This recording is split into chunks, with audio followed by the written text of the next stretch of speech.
සුබ දවසක් ඔයාලා හැමෝටම. අපි අද බලමු LibreOffice. එහෙම නැත්නම් අපි සාමාන්‍යයෙන් පාවිච්චි කරන Microsoft Office කියන software එක වෙනුවට අපිට free පාවිච්චියට ගන්න පුළුවන්. ඒ වගේම Microsoft Office හා සමානව ඒ පහසුකම් සපයන software එකක් ගැන ඉගෙන ගන්න පළවෙනි lesson එක. එහෙම නැත්නම් පළවෙනි වීඩියෝ එක තමයි මේ. ඒක යටතේ අපි මේ වීඩියෝ එකෙන් දැනගමු කොහොමද මේ LibreOffice download කරගන්නේ, ඒක install කරගන්නේ කියලා. මුලින්ම Google හරි ඒගොල්ලෝ පාවිච්චි කරන ඉන්ටර්නෙට් යන්න භාවිතා කරන browser එක open කරගන්න. එතකොට මම පාවිච්චි කරන්නේ Google Chrome. ඒකේ search bar එකේ LibreOffice කියලා type කරගන්න. ඒ list එකේ මුලින්ම තියෙන LibreOffice download, free office download කියන එක click කරන්න. මෙන්න මේ විදිහට ඔයගලන්ට පේනවා ඇති LibreOffice website එකට අපි ගිහින් තියෙන්නේ. මේකේ උඩ තියෙනවා download කියලා option එකක්. අන්න ඒක click කරන්න. ඒක යටතේ තියෙනවා ගොඩක් options දීලා අපි ඒව ගැන එතරම් තියෙනවා අපිට free ලබා ගන්න පුළුවන් දේවල් ගොඩක්. අපිට කලින් බලමු කොහොමද මේ LibreOffice download කරගන්නේ කියලා. ඒකට තියෙනවා මේ උඩින්ම option එක තියලා download LibreOffice එක click කරන්න.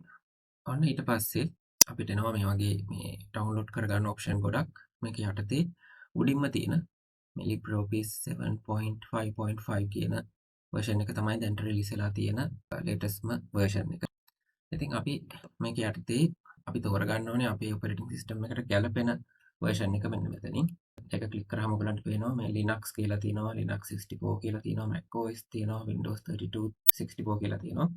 මේක ගැන ඔයගොල්ලෝ දන්නේ නැත්නම් පොඩ්ඩක් මම විස්තර කරන්නම්. මේ අපේ Windows එහෙම නැත්නම් අපි පාවිච්චි කරන operating system එක run වෙන architecture එකක් කියලා දෙයක් තියෙනවා. අන්න ඒකට ගැලපෙන software තමයි අපි install කරන්න ඕනේ. එතකොට ගොඩක් අය use කරන්නේ Windows නේ. ඒ නිසා අපිට මෙන්න මේ දෙකෙන් එකක් තමයි ඕන වෙන්නේ. සාමාන්‍යයෙන් ගොඩක් අය දන්නවා තමන්ගේ computer එකේ install කරලා තියෙන Windows type එක මේ 32 bit 64 bit කියන එක. ඒක බලා ගන්න විදිහක් තියෙනවා. අපේ මේ my computer කියන එක උඩ right click කරලා ඒකේ properties වලට ගියාම එන විස්තර මෙනු එකේ මේක සඳහන් වෙලා තියෙනවා.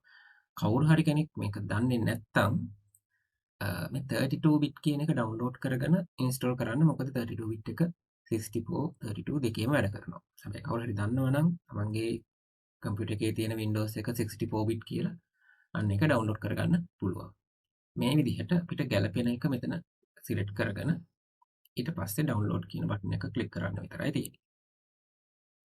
හරි. අන්න ඔයගලන්ට පේනවා මෙන්න මෙතන පෙන්නනවා ඒක download වෙනවා.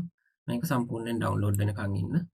ඊට පස්සේ show all your download කියන එකට ගියාම ඔයගලන්ට මේ download වුණු LibreOffice file එක බලා ගන්න පුළුවන්. අපි ඒක click කරමු.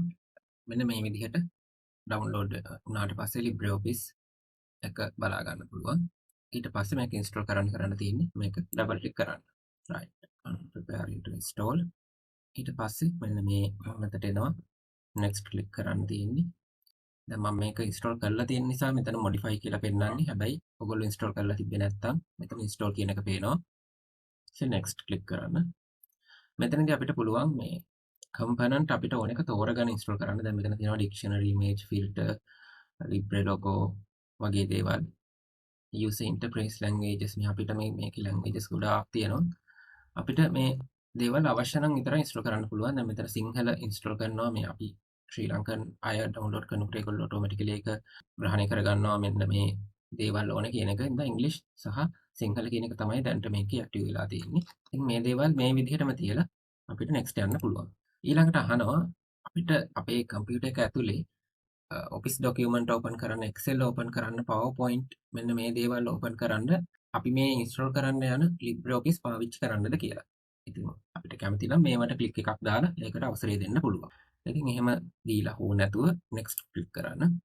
ඒතර ඊළඟට මෙතන කියනවා අපේ desktop එකේ මේක shortcut එක create කරනවා කියන එක. ඊට පස්සේ install කියන එක දෙන්න. අන්න ඒකෙන් පස්සේ කිසි ගැටලුවක් නැතුව මේ LibreOffice එක අපේ computer එකට install වෙනවා. ඊට පස්සේ ඔයගලන්ට පේනවා ඔයගලන්ගේ desktop එකේ මෙන්න මේ icon එක ඇවිල්ලා තියෙනවා.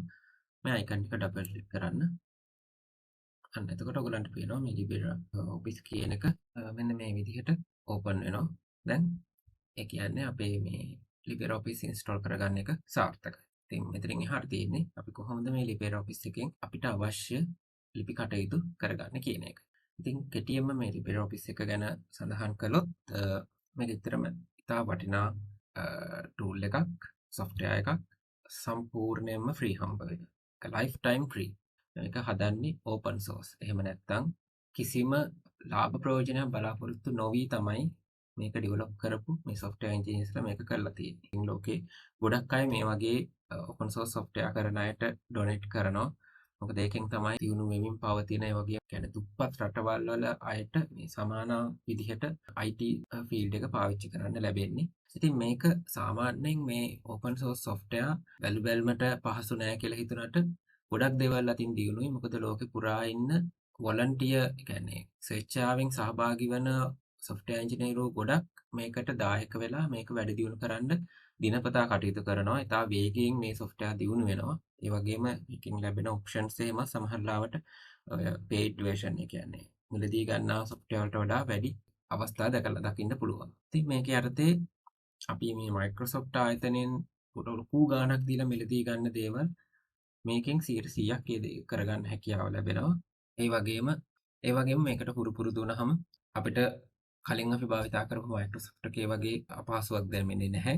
ඒ වගේම මේ නිතර අප්ඩේට්, ඒ වගේම ක්‍රෑෂ් වෙන දේවල් වගේ මේ සිද්ධ වෙනවට අඩුයි. ඒත් එක්කම ඉතින් අපි බැලුවොත් සාමාන්‍යයෙන් Microsoft අවුරුද්දකට අපිට 25000ක 30000ක විතර අවුරුද්දකට ගෙවන්න වෙනවා මේ software එකක් පාවිච්චි කරන්න. ඉතින් අපි ඉදිරි වීඩියෝස් වලින් මේක in and out 100%ක් කොහොමද සාර්ථකව අපිට අවශ්‍ය ලිපි කටයුතු, PowerPoint presentation, Excel database හදන එක ගැන ඉගෙන ගමු. ඉතින් ඒකෙන් ඔයගලන්ට පුළුවන් වෙනවා හොඳ කාර්යක්ෂමතාවකින් තමන්ගේ ලිපි කටයුතු ඔෆිස් එකේ වෙන්න පුළුවන්, අධ්‍යාපන කටයුතු වලට වෙන්න පුළුවන්. ඒ දේවල් කරගන්න පාවිච්චි කරන්න පුළුවන්. එහෙනම් අපි ඉක්මනින්ම ඊළඟ වීඩියෝ එකෙන් හම්බෙමු.